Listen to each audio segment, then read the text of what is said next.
नमस्कार दोस्तों, star YouTube channel में आपका स्वागत है। दोस्तों, आज हम आपके लिए नर्सिंग ऑफिसर / स्टाफ नर्स का क्वेश्चन पेपर लेकर आए हैं। आइए इसे सॉल्व करने की कोशिश करते हैं।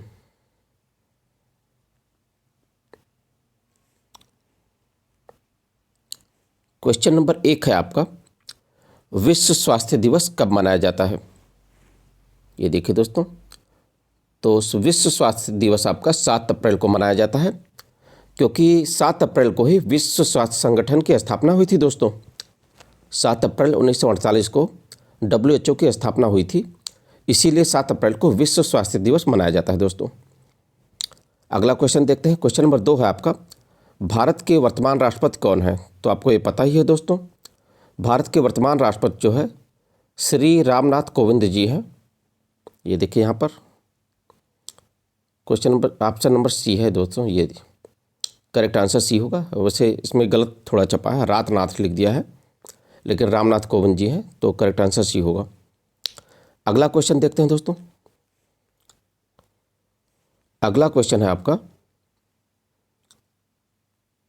MTP एक्ट भारतीय संसद द्वारा कब लागू किया गया? तो MTP एक्ट जो है 1971 में लागू किया गया था दोस्तों। ये करेक्ट आंसर बी हो जाएगा आपका। MTP एक्ट जो है भारतीय संसद में 1971 में लागू किया गया था दोस्तों, और ये बहुत ही महत्वपूर्ण सवाल है। ये UPPSC में भी आ चुका है, ये अक्सर आता है, कई कंपटीशन में आ चुका है सवाल। अगला देखते हैं क्वेश्चन। क्वेश्चन नंबर 4 है आपका, निम्नलिखित बीमारियों में से कौन सी बीमारी का भारत से उन्मूलन किया जा चुका है? तो आपका जो है इसमें पोलियो जो है दोस्तों,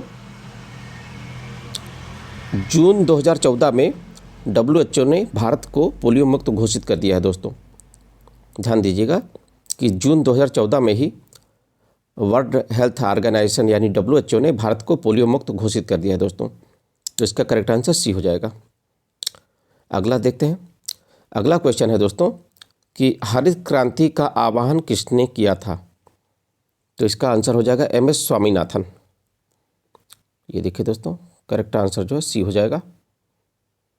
और ऑप्शन ए में जो दिया है दोस्तों, वर्गीज कुरियन, एक मिनट दोस्तों,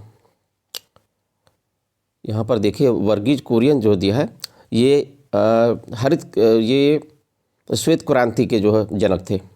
ऑप्शन ए जो है वर्गीज कुरियन जो है श्वेत क्रांति के जनक थे, और MS स्वामीनाथन साहब जो है ये भारत में हरित क्रांति के जनक हैं। अगला देखते हैं दोस्तों। क्वेश्चन नंबर 6 है आपका, भारत में स्वच्छ भारत अभियान का शुभारंभ कब किया गया था? तो इसका करेक्ट आंसर बी हो जाएगा दोस्तों। 2 अक्टूबर को हुआ था, याद रखिएगा, 2 अक्टूबर 2014 में गांधी जयंती के अवसर पर जो है माननीय प्रधानमंत्री नरेंद्र मोदी ने इसका शुभारंभ किया था। स्वच्छ भारत अभियान का शुभारंभ 2 अक्टूबर 2014 को किया था।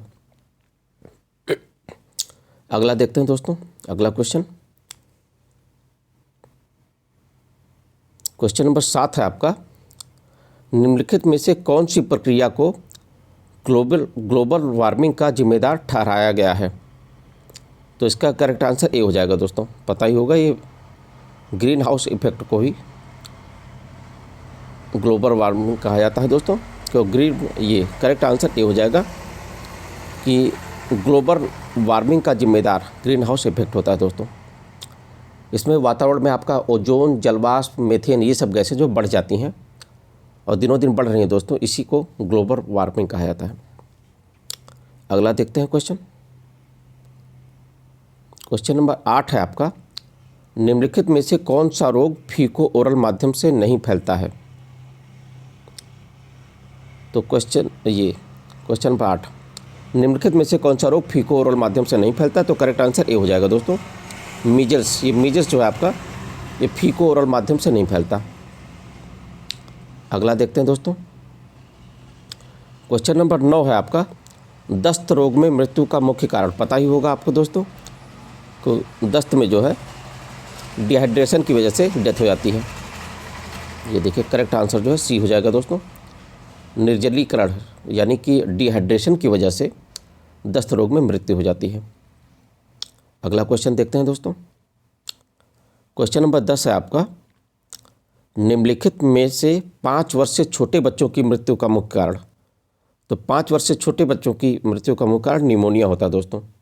ये देखिए कहाँ गया, निमोनिया जो है 5 वर्ष से कम वर्ष के बच्चों में मृत्यु का मुख्य कारण निमोनिया है आपका। अगला क्वेश्चन देखते हैं। क्वेश्चन नंबर 11 है आपका, बच्चों में सामान्य कैपिलरी रिफिल समय कितना होता है। तो ये जो है 3 सेकंड से कम होता है दोस्तों। करेक्ट आंसर बी हो जाएगा आपका, 3 सेकंड से कम। अगला क्वेश्चन देखते हैं। क्वेश्चन नंबर 12 है आपका कि आप एक 6 माह के बच्चे के विकास का आकलन कर रहे हैं। सामान्यतः निम्नलिखित में से आप क्या उम्मीद कर सकते हैं। ऑप्शन ए है बच्चा छोटे वाक्य बोल सकता है, नहीं 6 माह का बच्चा नहीं बोल पाता। ऑप्शन बी है बच्चा चम्मच से स्वयं खाना खा सकता है, नहीं ये भी नहीं होता। बच्चा स्वयं बैठ सकता है, हाँ ये हो सकता है। ऑप्शन डी दिया है बच्चा स्वयं उठकर खड़ा हो जाता है, नहीं ये भी नहीं होता। तो करेक्ट आंसर सी हो जाएगा दोस्तों इसमें जी, बच्चा जो है स्वयं बैठ सकता है। 6 माह तक का बच्चा जो है स्वयं बैठ सकता है। इसे तो आप घर में अगर छोटे बच्चे होंगे तो आप जरूर कर भी सकते हैं कि 6 माह का बच्चा जो है ये बोल सकता है केवल, ना तो वो छोटे वाक्य बोल सकता है, न चम्मच से स्वयं खाना खा सकता है और ना ही स्वयं उठकर खड़ा हो सकता है।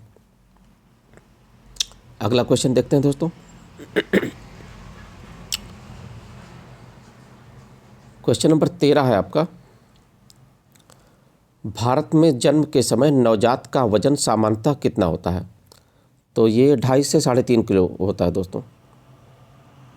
भारत में जन्म के समय नवजात का वजन जो है 2.5 से 3.5 किलो होता है। अगला देखते हैं क्वेश्चन।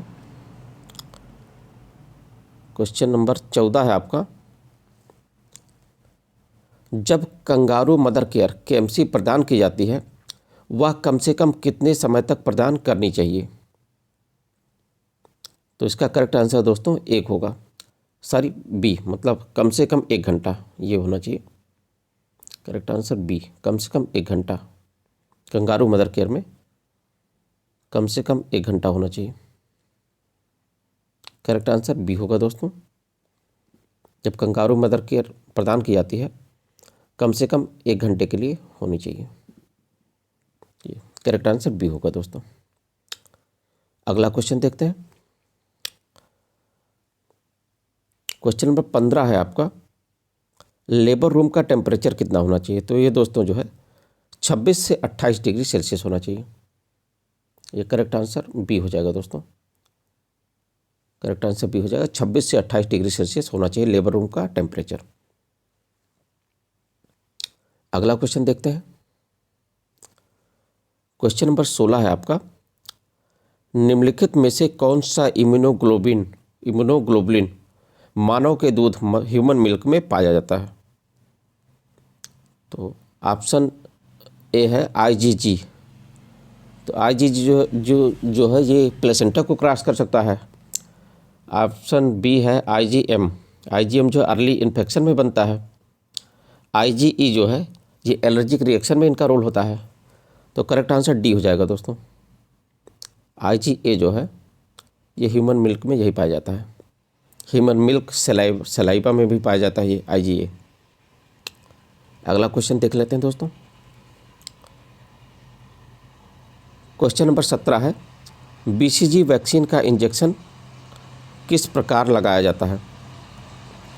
तो ये आपको पता ही होगा दोस्तों, इंट्राडर्मल लगाया जाता है। करेक्ट आंसर ये हो जाएगा, BCG वैक्सीन का इंजेक्शन जो है इंट्राडर्मल लगाया जाता है दोस्तों। अगला क्वेश्चन देखते हैं। क्वेश्चन नंबर 18 है आपका, कोप्लिक्स स्पॉट किस बीमारी में देखने को मिलता है। तो कोप्लिक स्पॉट जो है दोस्तों ये मीजल्स में मिलता है।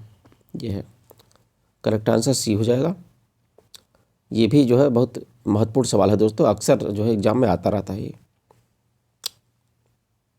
अगला क्वेश्चन देखते हैं।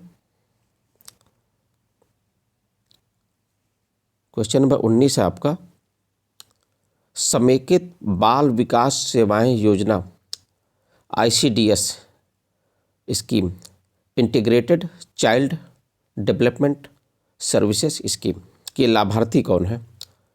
तो 6 वर्ष से छोटे बच्चे होते हैं और गर्भवती तथा स्तनपान कराने वाली महिलाएं ये भी होती हैं, बुजुर्ग नहीं होते दोस्तों। तो करेक्ट आंसर इसका डी हो जाएगा दोस्तों, ये करेक्ट आंसर डी हो जाए, ए और बी दोनों हो जाएंगे। 6 वर्ष से छोटे बच्चे भी होते हैं ICDS इस स्कीम की लाभार्थी, और गर्भवती तथा स्तनपान कराने वाली महिलाएं ये भी होती हैं दोस्तों। अगला क्वेश्चन देखते हैं दोस्तों। क्वेश्चन नंबर 20 है आपका, निम्नलिखित में से कैल्शियम का सबसे बढ़िया स्रोत, पता ही होगा दोस्तों आपको कि दूध जो है कैल्शियम का सबसे अच्छा स्रोत माना जाता है। करेक्ट आंसर सी हो जाएगा दोस्तों। अगला क्वेश्चन देखते हैं। क्वेश्चन नंबर 21 है आपका, निम्नलिखित में से कौन सा मैक्रोन्यूट्रिएंट नहीं है? तो मैक्रोन्यूट्रिएंट जो है दोस्तों आपका प्रोटीन, फैट, कार्बोहाइड्रेट ये तीनों होते हैं। विटामिन जो है ये माइक्रोन्यूट्रिएंट में आते हैं। विटामिन जो है मैक्रोन्यूट्रिएंट नहीं होता, ये माइक्रोन्यूट्रिएंट होता है। अगला क्वेश्चन देखते हैं। क्वेश्चन नंबर 22 है आपका, निम्नलिखित में से कौन सा वाटर सोल्यूबल विटामिन है? तो आपको पता ही होगा दोस्तों कि वाटर सोल्यूबल जो विटामिन बी और सी जो है वाटर सोल्यूबल होते हैं, जबकि विटामिन ए, डी, ई, के ये सब जो है ये फैट सोल्यूबल होते हैं दोस्तों। करेक्ट आंसर बी हो जाएगा इसमें। अगला क्वेश्चन देखते हैं। क्वेश्चन नंबर 23 है आपका, निम्नलिखित में से कौन से खाद्य पदार्थ से विटामिन ई की सबसे अधिक मात्रा मिलती है? तो विटामिन ई जो है सनफ्लावर इसमें हो जाएगा दोस्तों। करेक्ट आंसर बी हो जाएगा, सनफ्लावर में विटामिन ई की सबसे अधिक मात्रा मिलती है। अगला क्वेश्चन देखते हैं। क्वेश्चन नंबर 24 है आपका, विटामिन सी की कमी से कौन सी बीमारी होती है? पता ही होगा दोस्तों, विटामिन सी जो है की कमी से स्कर्वी होता है आपको। नाइट ब्लाइंडनेस जो है विटामिन ए की कमी से होता है। रिकेट्स विटामिन डी की कमी से होता है, और बेरी बेरी विटामिन बी की कमी से होता है दोस्तों। अगला देखते हैं दोस्तों। अगला क्वेश्चन, बच्चे को पूरक आहार कब शुरू कर देना चाहिए? पता ही होगा दोस्तों कि बच्चे को पूरक आहार जो है 6 माह के बाद, 6 माह की उम्र पर। एक करेक्ट आंसर बी हो जाएगा दोस्तों। 6 माह तक जो है माँ का दूध देना चाहिए, उसके बाद जो है पूरक आहार जो है कॉम्प्लीमेंट्री फीडिंग शुरू कर देनी चाहिए दोस्तों। अगला क्वेश्चन देखते हैं। क्वेश्चन नंबर 26 है आपका, निम्नलिखित में से कौन सा पोषक तत्व टिश्यू रिपेयर के लिए आवश्यक है? तो टिश्यू रिपेयर के लिए प्रोटीन आवश्यक होता है दोस्तों। सेल और टिश्यू रिपेयर के लिए ये प्रोटीन आवश्यक होता है। देखते हैं अगला क्वेश्चन।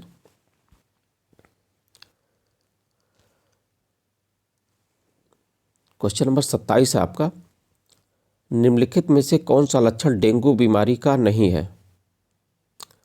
तो तेज बुखार, हल्का बुखार, आंखों में दर्द, जोड़ों में दर्द। तो इसमें दोस्तों हल्का बुखार जो है नहीं होगा। डेंगू में आपका तेज बुखार होता है, आंखों में दर्द होता है, जोड़ों में दर्द होता है, ये तीनों होगा। तो करेक्ट आंसर बी हो जाएगा, हल्का बुखार नहीं होता डेंगू में। अगला क्वेश्चन नंबर 22 देखते हैं। क्वेश्चन नंबर 22 है आपका, VVM का फुल फॉर्म क्या है? तो आपको पता ही होगा दोस्तों, VVM का full form vaccine vial monitor होता है दोस्तों। ये देखिए करेक्ट आंसर बी हो जाएगा दोस्तों। VVM का full form vaccine vial monitor. अगला क्वेश्चन देखते हैं दोस्तों।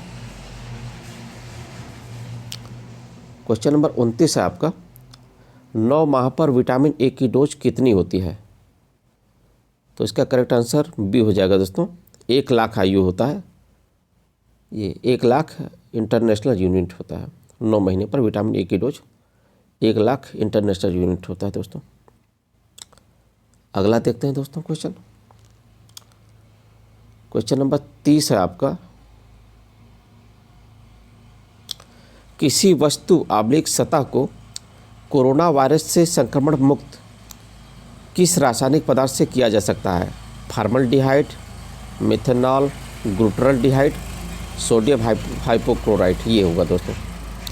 करेक्ट आंसर डी हो जाएगा। सोडियम हाइपोक्लोराइड से डिकंटामिनेट कर सकते हैं दोस्तों। अगला क्वेश्चन देखते हैं दोस्तों। क्वेश्चन नंबर 31 है आपका, मल्टी ड्रग रेजिस्टेंट ट्यूबरकुलोसिस के इलाज की अवधि कितनी होती है? तो ये कम से कम जो है 24 से 27 महीने होता है दोस्तों। ये करेक्ट आंसर डी हो जाएगा। MDR ट्यूबरकुलोसिस जो है कम से कम 24 से 27 महीने का होता है। इसमें जो है कुछ दवाओं से जो है TB का पेशेंट जो है रेजिस्टेंट हो जाता है दोस्तों। आइसोनियाजिड, इथम्बुटाल, रिफाम्पिसिन, ये सब दवाएं जो है ट्यूबरकुलोसिस के पेशेंट को दी जाती हैं। देखते हैं अगला क्वेश्चन। क्वेश्चन नंबर 32 है आपका, गर्भवती महिला को टेटनस टॉक्साइड के 2 टीके लगाने के बीच कम से कम कितना अंतराल रखना चाहिए? तो कम से कम 2 सप्ताह का होना चाहिए दोस्तों। सॉरी, कम से कम जो है इसमें 1 मिनट, कम से कम 1 सप्ताह, 2 सप्ताह, 4 सप्ताह, 12 सप्ताह, 4 सप्ताह होना चाहिए दोस्तों। कम से कम जो है 4 सप्ताह होना चाहिए। ये करेक्ट आंसर सी हो जाएगा दोस्तों। इसमें गर्भवती महिला को टेटनस टॉक्साइड के 2 टीके लगाने के बीच कम से कम जो है 4 सप्ताह का गैप होना चाहिए दोस्तों। देखते हैं अगला क्वेश्चन दोस्तों।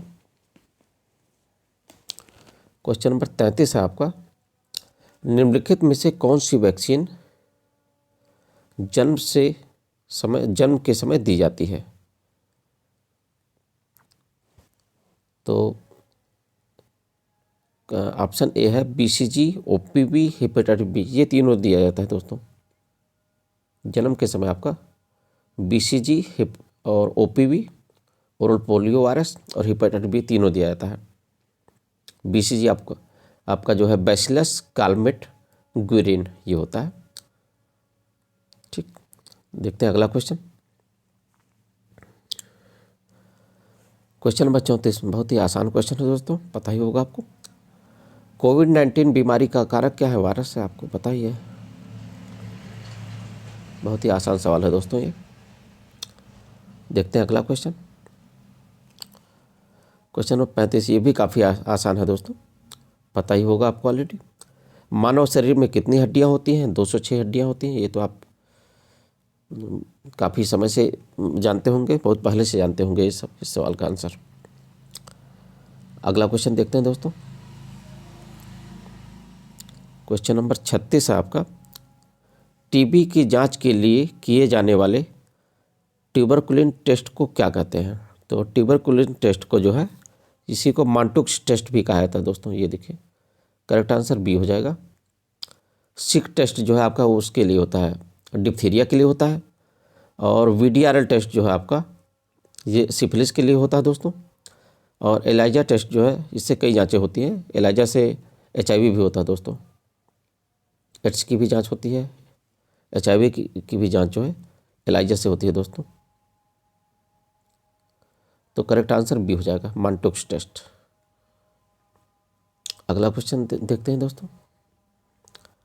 क्वेश्चन नंबर 37 है आपका, मानव शरीर में सबसे बड़ी ग्रंथि कौन सी होती है? Largest gland in human body. तो लीवर जो है सबसे बड़ी ग्रंथि होती है दोस्तों। करेक्ट आंसर बी हो जाएगा आपका। अगला क्वेश्चन आपका, टेस्टिस द्वारा बनाया जाने वाला हार्मोन। तो पता ही होगा टेस्टिस से टेस्टोस्टेरोन हार्मोन बनता है। ये देखिए दोस्तों करेक्ट आंसर ए हो जाएगा इसका।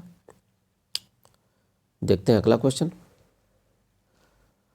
क्वेश्चन नंबर 39 है आपका, लीवर में कार्बोहाइड्रेट किस रूप में स्टोर होता है? ग्लाइकोजन के फॉर्म में स्टोर हो जाता है दोस्तों। लीवर में जो कार्बोहाइड्रेट है ये ग्लाइकोजन के फॉर्म में स्टोर होता है। करेक्ट आंसर डी हो जाएगा। अगला क्वेश्चन देखते हैं दोस्तों। क्वेश्चन नंबर 40 है आपका, किसी आबादी / समुदाय में कोई संक्रमित रोग के पहले रोगी फर्स्ट केस को क्या कहते हैं? तो पहले रोगी को जो है प्राइमरी केस कहा जाता है दोस्तों। ये करेक्ट आंसर बी हो जाएगा इसमें, प्राइमरी केस ये हो जाएगा करेक्ट आंसर दोस्तों। अगला क्वेश्चन आपका, राजस्थान की शिशु मृत्यु दर कितनी है? तो इसका जो है राजस्थान की शिशु मृत्यु दर, इसका करेक्ट आंसर दोस्तों 37 हो जाएगा, 1000 पे 37। हालांकि ये सब डाटा जो है बदलते रहते हैं दोस्तों। देखते हैं अगला क्वेश्चन। क्वेश्चन नंबर 42 है आपका, BMW से क्या तात्पर्य है? आपको पता ही होगा दोस्तों, ये भी बहुत ही अच्छा सवाल है, अक्सर एग्जाम में आता रहता है। बायोमेडिकल वेस्ट, ठीक है, हॉस्पिटल में जो भी वेस्ट होता है उसको अरेंज करने के लिए BMW की व्यवस्था होती है। लाल, काला, नीला, पीला इस कलर के बॉक्स होते हैं और इन्हीं कलर के बॉक्स में अलग अलग तरह के जो है मटेरियल को डिस्पोज किया जाता है दोस्तों। देखते हैं अगला क्वेश्चन। क्वेश्चन नंबर 43 है आपका, रक्तचाप मापते समय इंस्ट्रूमेंट की नलियों को हाथ के किस ओर रखना चाहिए? बाहर की ओर, अंदर की ओर, पीछे की ओर, पीछे और बाँ की ओर? नहीं, इसमें करेक्ट आंसर बी हो जाएगा दोस्तों, अंदर की ओर रखनी चाहिए। रक्तचाप मापते समय इंस्ट्रूमेंट की ट्यूब्स को जो है अंदर की ओर रखनी चाहिए दोस्तों। देखते हैं अगला क्वेश्चन। क्वेश्चन नंबर 44, क्वेश्चन 44 है आपका, वर्तमान में भारत की कुल प्रजनन दर, टोटल फर्टिलिटी रेट कितनी है? तो इस समय जो है 2.2 है दोस्तों। वैसे ये सब डाटा जो है बदलते रहते हैं, समय के साथ साथ जो है बदलते रहते हैं। देखते हैं अगला क्वेश्चन।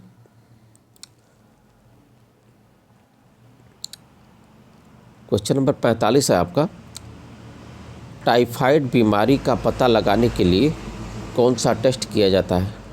तो टाइफाइड के लिए विडाल टेस्ट होता है दोस्तों, आपको पता ही होगा। ये कौन टेस्ट जो है ये सिफिलिस के लिए होता है और मांटोक्स टेस्ट आपका ट्यूबरकुलोसिस के लिए होता है दोस्तों। तो इसमें करेक्ट आंसर ए हो जाएगा, विडाल टेस्ट। अगला क्वेश्चन देखते हैं। क्वेश्चन नंबर 46 है आपका, विश्व स्वास्थ्य संगठन का मुख्यालय कहाँ है? WHO का मुख्यालय कहाँ है? तो WHO का मुख्यालय जो है दोस्तों जेनेवा में है। और न्यूयॉर्क जो दिया है दोस्तों, यूनिसेफ का मुख्यालय न्यूयॉर्क में होता है, ध्यान रखिएगा, कंफ्यूज मत होइएगा दोस्तों। अक्सर एग्जाम में स्टूडेंट जो है कंफ्यूज हो जाते हैं कि WHO का मुख्यालय जेनेवा में है और यूनिसेफ का मुख्यालय न्यूयॉर्क में है दोस्तों। अगला क्वेश्चन देखते हैं। क्वेश्चन नंबर 47, क्वेश्चन नंबर 47 है, जल के शुद्धिकरण के लिए कौन सा रासायनिक पदार्थ इस्तेमाल किया जाता है? तो इसके लिए ब्लीचिंग पाउडर इस्तेमाल होता है दोस्तों। ये देखिए, ये क्वेश्चन 47 का बी, करेक्ट आंसर बी हो जाएगा, ब्लीचिंग पाउडर। अगला क्वेश्चन देखते हैं। क्वेश्चन नंबर 48 है आपका, एक प्राथमिक स्वास्थ्य केंद्र औसतन कितनी आबादी के लिए स्थापित किया जाता है? तो एक PHC जो है, प्राथमिक स्वास्थ्य केंद्र जो है, ये 30,000 आबादी पे होता है। 30,000 आबादी पर एक प्राथमिक स्वास्थ्य केंद्र स्थापित किया जाता है। देखते हैं अगला क्वेश्चन। वर्तमान में राजस्थान की मातृ मृत्यु दर, अच्छा इसमें जो है क्वेश्चन, वर्तमान में राजस्थान की मातृ मृत्यु दर, ये लगभग 150 हो जाएगा दोस्तों, लगभग 150 पर 1 लाख। वैसे ये सब डाटा बदलते रहते हैं दोस्तों। अगला क्वेश्चन देखते हैं। क्वेश्चन नंबर 50 है आपका,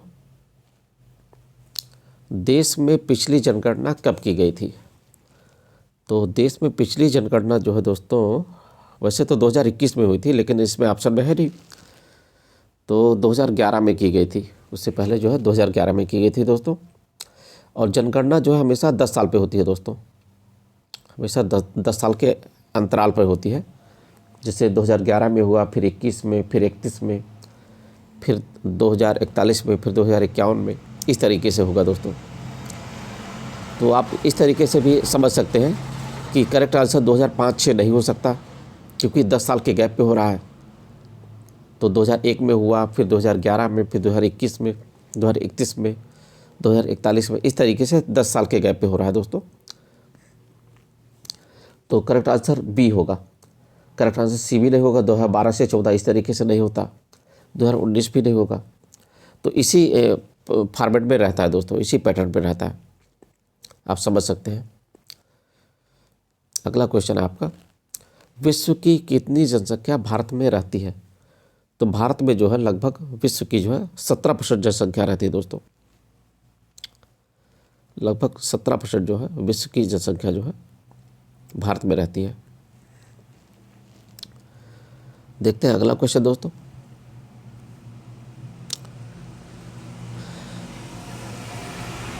क्वेश्चन नंबर 52 है आपका, पीने के पानी में फ्री रेजिडुअल क्लोरीन की मात्रा कितनी होनी चाहिए? तो एक करेक्ट आंसर बी हो जाएगा दोस्तों। 0.5 mg पर लीटर होनी चाहिए पीने के पानी में फ्री रेजिडुअल क्लोरीन की मात्रा। देखते हैं अगला क्वेश्चन दोस्तों।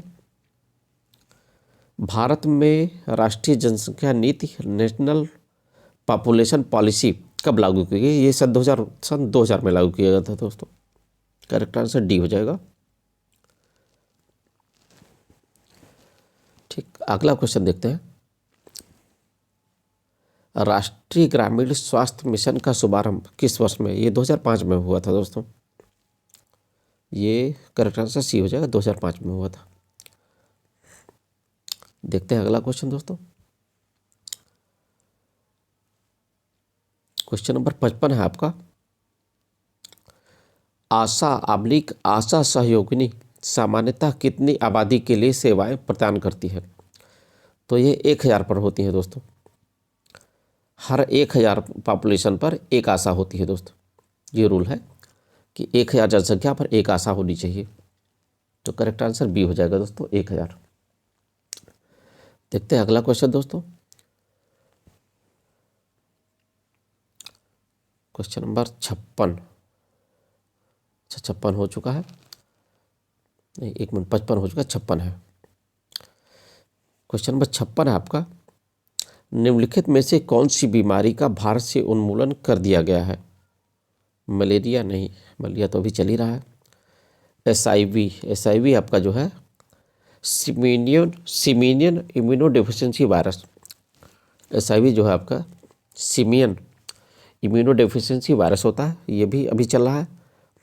नारू रोग और घेंगा भी अभी चल रहा है। तो नारू रोग होगा दोस्तों। इसे गिनी वर्म डिजीज भी कहा जाता है। नारू रोग को गिनी वर्म डिजीज कहा जाता है। ये ड्रैकुनकुलस मेडिनेंसिस से होता है दोस्तों, और स्किन में इन्फेक्शन करते हैं दोस्तों। ये ड्रैकुनकुलस मेडिनेंसिस जो है स्किन में इन्फेक्शन करते हैं। तो करेक्ट आंसर जो है नारू रोग हो जाएगा। इसे गिनी वर्म डिजीज भी कहा जाता है। क्वेश्चन नंबर 57 देख लेते हैं। क्वेश्चन नंबर 57 है आपका, जन्म तथा मृत्यु पंजीकरण अधिनियम के अनुसार जन्म का पंजीकरण कितनी अवधि में करवा लेना चाहिए? तो दोस्तों इसका करेक्ट आंसर डी हो जाएगा। 21 दिनों के भीतर जो है जन्म प्रमाण पत्र या फिर मृत्यु प्रमाण पत्र बनवा लेना चाहिए दोस्तों। ये क्वेश्चन जो है उसमें यूपीपीएससी जो है, यूपीपीएससी के एग्ज़ाम में भी आता है। यूपीपीएससी स्टाफ नर्स के एग्ज़ाम में भी आ चुका है, अभी लास्ट ईयर जो है आया हुआ था। जहाँ तक मुझे याद आ रहा है ये क्वेश्चन आया था। देखते हैं अगला क्वेश्चन। क्वेश्चन नंबर 58 है आपका, खसरा मीजल्स वैक्सीन का रूट ऑफ एडमिनिस्ट्रेशन क्या है? ये इसका सबक्यूटेनियस होता है दोस्तों। मीजल्स जो है का रूट ऑफ एडमिनिस्ट्रेशन सबक्यूटेनियस होता है। करेक्ट आंसर बी हो जाएगा दोस्तों। देखते हैं अगला क्वेश्चन। क्वेश्चन नंबर 59 है आपका, एक वयस्क आदमी का बॉडी मास इंडेक्स कितना होना चाहिए? तो ये 20 से 25 होना चाहिए दोस्तों। बॉडी मास इंडेक्स जो है आपका, ये वेट जो किलोग्राम में होना चाहिए और बटे जो है स्क्वायर ऑफ हाइट, ये मीटर में, इसी से निकालते हैं, इसी फार्मूले से निकालते हैं। वेट जो है किलोग्राम में और स्क्वायर ऑफ हाइट ये मीटर में होना चाहिए, इसी फार्मूले से निकाला जाता है, वेट बटे स्क्वायर ऑफ हाइट। ठीक, देखते हैं अगला क्वेश्चन दोस्तों। क्वेश्चन नंबर 60 है आपका, बच्चों में दस्त रोग के इलाज के लिए ORS के साथ निम्नलिखित में से क्या दिया जाता है? तो आपको पता ही होगा दोस्तों, ORS के साथ जिंक दिया जाता है दोस्तों। ये देखिए, करेक्ट आंसर डी हो जाएगा। देखते हैं अगला क्वेश्चन दोस्तों। क्वेश्चन नंबर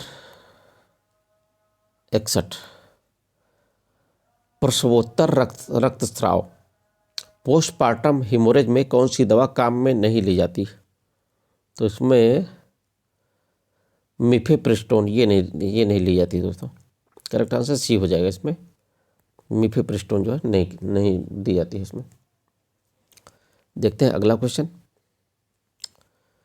प्रसव की संभावित तिथि, एक्सपेक्टेड डेट ऑफ डिलीवरी पता लगाने के लिए पिछली माहवारी के पहले दिवस से कितने दिन जोड़ने चाहिए? तो ये होता है दोस्तों LMP plus 9 month plus 7 days. ये करेक्ट आंसर सी हो जाएगा। 9 मंथ प्लस 7 दिन, 9 माह 7 दिन जो है करेक्ट आंसर हो जाएगा दोस्तों। अगला क्वेश्चन देखते हैं दोस्तों। क्वेश्चन नंबर 63 है आपका, गर्भवती महिला में सामान्य श्वसन दर, नॉर्मल रेस्पिरेटरी रेट कितनी होती है? तो ये होती है 18 से 20 पर मिनट जो है दोस्तों, थोड़ी सी बढ़ जाती है प्रेगनेंसी के टाइम, जो है रेस्पिरेशन रेट थोड़ी सी बढ़ जाती है, तो 18 से 20 पर मिनट होती है दोस्तों। करेक्ट आंसर बी हो जाएगा आपका। देखते हैं अगला question, question number 64। Question number 64 है आपका, फीटोस्कोप से फीटल हार्ट साउंड गर्भधारण की कितनी अवधि के बाद सुनी जा सकती है? तो ये जो है दोस्तों 24 सप्ताह के बाद सुनी जा सकती है। करेक्ट आंसर सी हो जाएगा। फीटोस्कोप से फीटल हार्ट साउंड जो है गर्भधारण के 24 सप्ताह बाद जो है सुनी जा सकती है दोस्तों। देखते हैं अगला क्वेश्चन, रक्त में हीमोग्लोबिन की मात्रा कितने से कम होने पर गर्भवती महिला को एनीमिक कहा जाता है? ये बहुत ही बढ़िया सवाल है दोस्तों, और अक्सर एग्जाम में आता रहता है। ये कई एग्जाम में आ चुका है सवाल है। तो करेक्ट आंसर इसका सी हो जाएगा। 11 ग्राम % से कम होने पर जो है दोस्तों एनीमिक बोला जाता है। देखिए, रक्त में हीमोग्लोबिन की मात्रा जो है 11 ग्राम % से कम होने पर जो है एनीमिक बोला जाता है। करेक्ट आंसर सी होगा इसमें। ये देखिए दोस्तों, 11 ग्राम % से कम होने पर गर्भवती महिला को एनीमिक कहा जाता है। देखते हैं अगला क्वेश्चन, क्वेश्चन नंबर 66 क्या है देख लेते हैं। IUCD का क्या तात्पर्य है दोस्तों?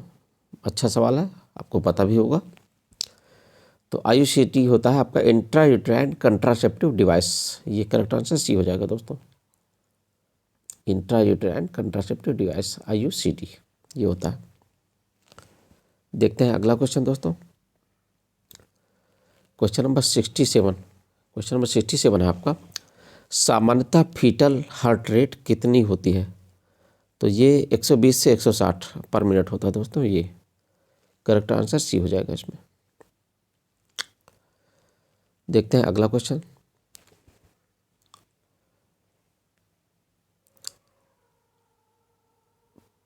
अगला क्वेश्चन है क्वेश्चन नंबर 68 है आपका, प्रत्येक प्रसव पूर्व जांच में निम्नलिखित जांचें की जानी चाहिए।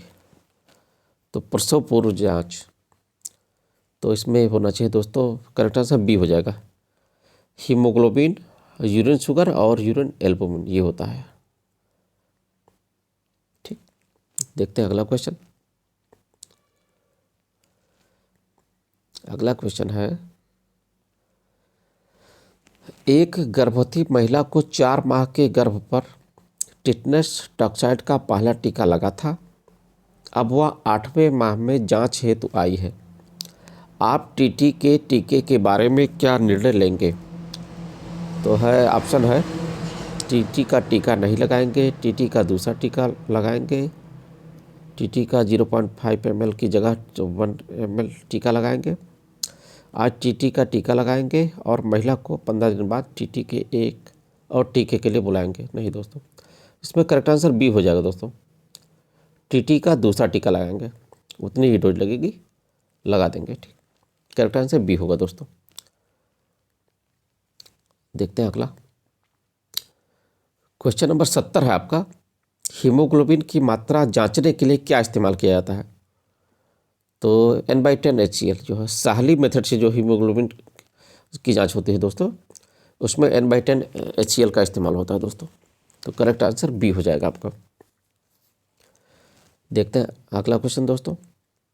क्वेश्चन नंबर 71 है आपका, गर्भवती महिला को कौन कौन से संक्रमणों के लिए जांचना चाहिए? तो गर्भवती महिला को HIV, हेपेटाइटिस बी और सिफिलिस, इन तीनों की जांच होनी चाहिए दोस्तों। गर्भवती महिला को HIV, हेपेटाइटिस बी और सिफिलिस, इन तीनों की जांच करवानी चाहिए दोस्तों। देखते हैं अगला क्वेश्चन। क्वेश्चन नंबर 72 है आपका, पार्टोग्राफ में अलर्ट लाइन और एक्शन लाइन में कितने घंटों का अंतराल होता है? तो इसका करेक्ट आंसर 4 घंटे। इन दोनों में 4 घंटे का गैप होना चाहिए दोस्तों। अलर्ट लाइन और एक्शन लाइन में 4 घंटे का गैप होना चाहिए पार्टोग्राफ में। करेक्ट आंसर सी हो जाएगा दोस्तों। देखते हैं अगला क्वेश्चन। जन्म के कितने समय बाद नवजात शिशु को स्तनपान शुरू करवा देना चाहिए? पता ही होगा दोस्तों कि 1 घंटे के भीतर जो है ये स्तनपान शुरू कर देना चाहिए। जन्म के 1 घंटे के भीतर जो है नवजात शिशु को स्तनपान शुरू करवा देना चाहिए दोस्तों। ठीक, देखते हैं अगला क्वेश्चन। क्वेश्चन नंबर 74 है आपका, सामान्य प्रसव में औसतन कितना खून बह जाता है? तो लगभग आधा लीटर यानी 500 ml जो है दोस्तों, ये खून बह जाता है सामान्य डिलीवरी में। ठीक, देखते हैं अगला क्वेश्चन। देखते हैं क्वेश्चन नंबर 75 है आपका, बायोमेडिकल वेस्ट रूल्स के अनुसार प्लेसेंटा को कौन सी थैली में डाला जाता है? तो प्लेसेंटा को येलो में डाला जाता है दोस्तों। BMW रूल्स के अनुसार जो है प्लेसेंटा को पीली थैली में डाला जाता है। देखते हैं अगला क्वेश्चन दोस्तों। भारत में मातृ मृत्यु का सबसे प्रमुख कारण क्या है? तो ये रक्तस्राव होता है। हेमोरेज की वजह से जो है गर्भवती महिलाओं की डेथ हो जाती है। भारत में सबसे ज़्यादा यही होता है, रक्तस्राव। सेप्सिस, टॉक्सीमिया, अनसेफ एबॉर्शन, इन तीनों से भी होता है दोस्तों, लेकिन करेक्ट आंसर जो सबसे प्रमुख कारण जो लिखा है तो डी ही होगा। रक्तस्राव सबसे वजह जो है, सबसे मुख्य वजह जो है रक्तस्राव ही है। देखते हैं अगला क्वेश्चन। क्वेश्चन नंबर 77 है आपका, असुरक्षित यौन संबंध के बाद कितने समय के भीतर आपातकालीन गर्भनिरोधक गोली लेने से गर्भ ठहरने की संभावना कम होती है? तो ये 72 घंटे के भीतर जो है दवा लेने से संभावना कम हो जाती है दोस्तों। करेक्ट आंसर सी हो जाएगा। देखते हैं अगला क्वेश्चन। क्वेश्चन नंबर 78 है आपका, प्रसवोत्तर बंध्याकरण पोस्टपार्टम स्टेरिलाइजेशन प्रसव के कितने समय पश्चात किया जाना चाहिए? तो ये जो है दोस्तों 24 घंटे से 7 दिन, एक दिन से 7 दिन, 24 घंटे से 7 दिन तक किया जाना चाहिए दोस्तों। देखते हैं अगला क्वेश्चन। क्वेश्चन नंबर 79 है आपका, वैसेक्टॉमी के बाद कितने समय तक किसी को परिवार योजना का अन्य तरीका इस्तेमाल करना चाहिए? तो ये 3 महीने तक होता है दोस्तों। करेक्ट आंसर इसमें बी हो जाएगा, 3 माह तक। देखते हैं अगला क्वेश्चन दोस्तों। क्वेश्चन नंबर 80 है आपका।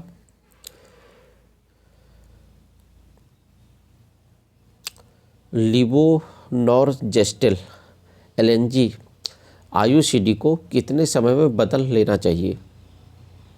तो इसमें करेक्ट आंसर जो है दोस्तों, ये 5 वर्ष में बदल देना चाहिए आईयूसीडी को। आईयूसीडी यानी इंट्रायूट्राइन कंट्रासेप्टिव डिवाइस, 5 वर्ष में बदल देना चाहिए इसको। देखते हैं अगला क्वेश्चन दोस्तों। Question number 81। क्वेश्चन नंबर 81 है आपका। NETEN नार एथिड्रोन इनएंथेटेट गर्भधारण से कितने समय के लिए बचाता है? तो ये 2 महीने के लिए बचाता है दोस्तों। करेक्ट आंसर बी हो जाएगा इसका। ठीक, देखते हैं अगला क्वेश्चन दोस्तों। आईयूसीडी का सबसे अधिक पाया जाने वाला प्रतिकूल प्रभाव साइड इफेक्ट क्या होता है?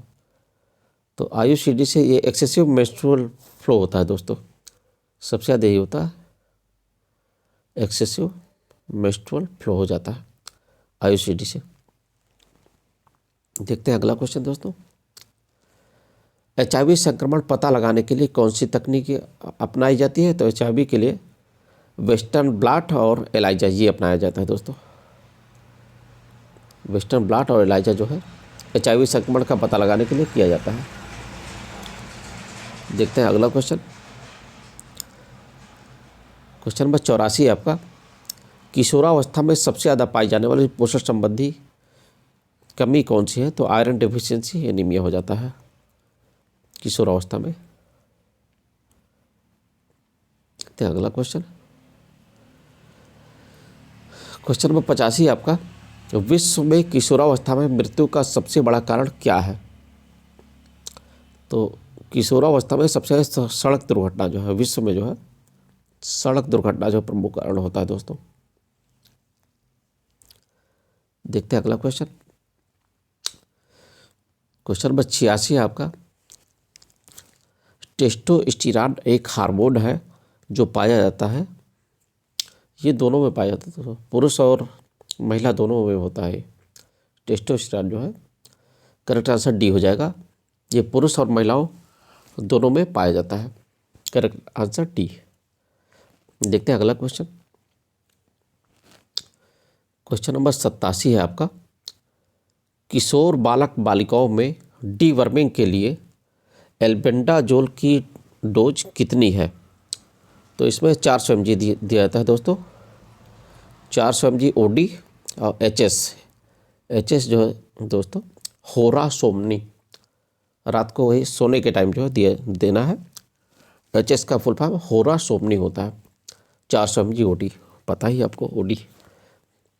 देखते हैं अगला क्वेश्चन। क्वेश्चन नंबर 88 है आपका। गैर संक्रामक रोग नॉन कम्युनिकेबल डिजीज एक व्यक्ति से दूसरे व्यक्ति को फैल सकते हैं? नहीं, करेक्ट आंसर बी हो जाएगा दोस्तों। एक व्यक्ति से दूसरे व्यक्ति को संपर्क द्वारा नहीं फैलते, इसी को नॉन कम्युनिकेबल डिजीज कहा जाता है दोस्तों, NCD। देखते हैं अगला क्वेश्चन दोस्तों। Question number 89। क्वेश्चन नंबर 89 है आपका।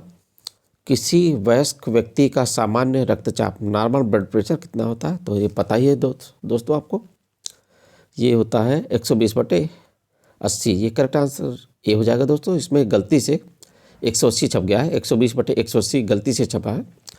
करेक्ट आंसर ये होगा 120/80 होता है दोस्तों। ठीक, तो 180 मिसप्रिंट हो गया यहाँ पर। 120/80 mmHg होता है नॉर्मल ब्लड प्रेशर। सिस्टोल 120 और डायस्टोल 80। देखते हैं अगला क्वेश्चन। क्वेश्चन नंबर 90 है आपका। मधुमेह डायबिटीज मेलाइटस के रोगी के प्रमुख लक्षण क्या होते हैं? अत्यधिक पेशाब आना होता है, अत्यधिक प्यास लगना ये भी होता है, अत्यधिक भूख लगना ये भी होता है, सभी होते हैं। उपरोक्त सभी सही है दोस्तों। करेक्ट आंसर डी हो जाएगा। डायबिटीज मेलाइटिस में तीनों होता है, प्यास भी बहुत लगती है, पेशाब भी बहुत आता है और भूख भी बहुत लगती है। देखते हैं अगला क्वेश्चन दोस्तों। क्वेश्चन नंबर 91 है आपका, सामान्य व्यक्ति में HbA1c की मात्रा कितनी होती है? तो सामान्य व्यक्ति में HbA1c 6% से कम होता है दोस्तों।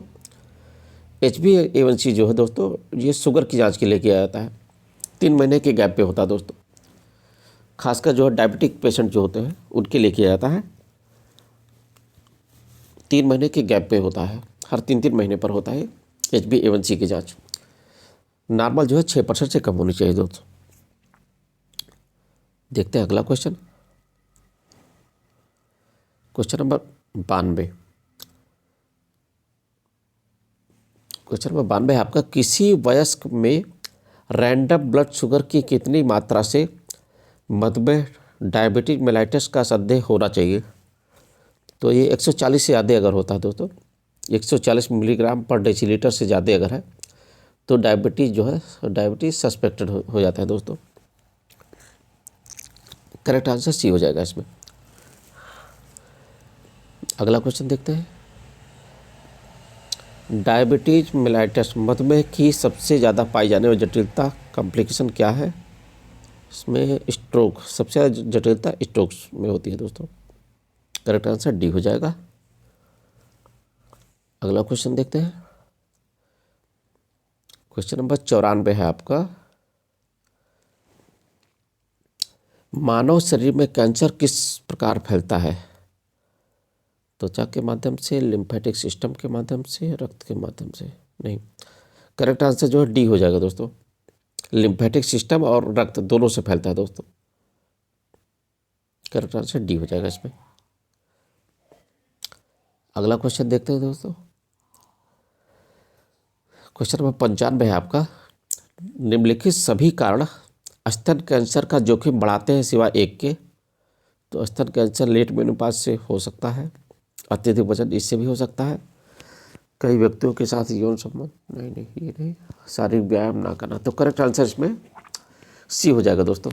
कई व्यक्तियों के साथ यौन संबंध से स्तन कैंसर नहीं होता दोस्तों, इससे HIV होने की संभावना होती है, ना कि स्तन कैंसर। तो करेक्ट आंसर सी हो जाएगा इसमें। अगला क्वेश्चन देखते हैं दोस्तों।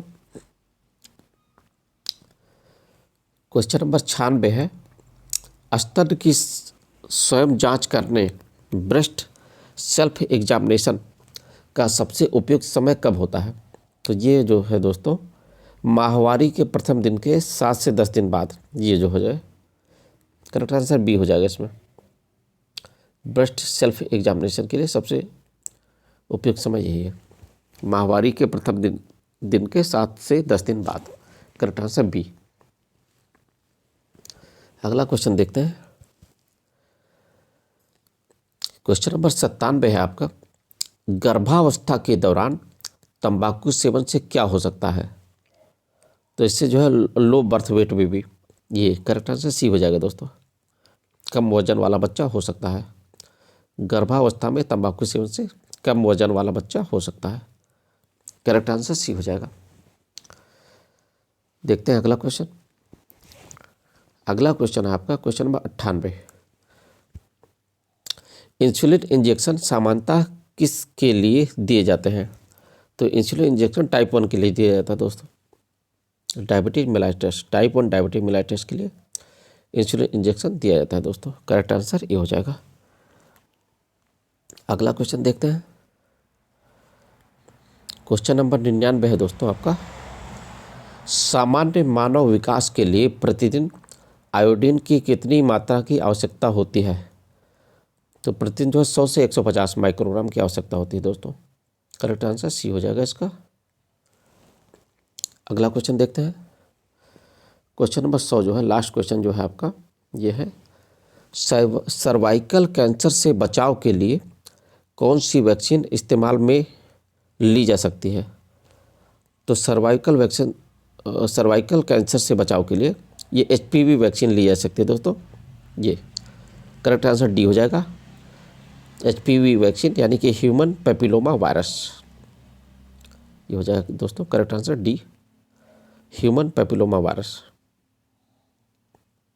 सर्वाइकल कैंसर से बचाव के लिए HPV वैक्सीन ली जा सकती है दोस्तों। तो दोस्तों हमने लगभग सभी 100 प्रश्न को कवर कर लिया है। और दोस्तों आपको हमारी जानकारी अच्छी लगी तो हमारे चैनल को सब्सक्राइब और शेयर जरूर करिएगा। हम आपके लिए और भी ऐसी जानकारी लाते रहेंगे दोस्तों।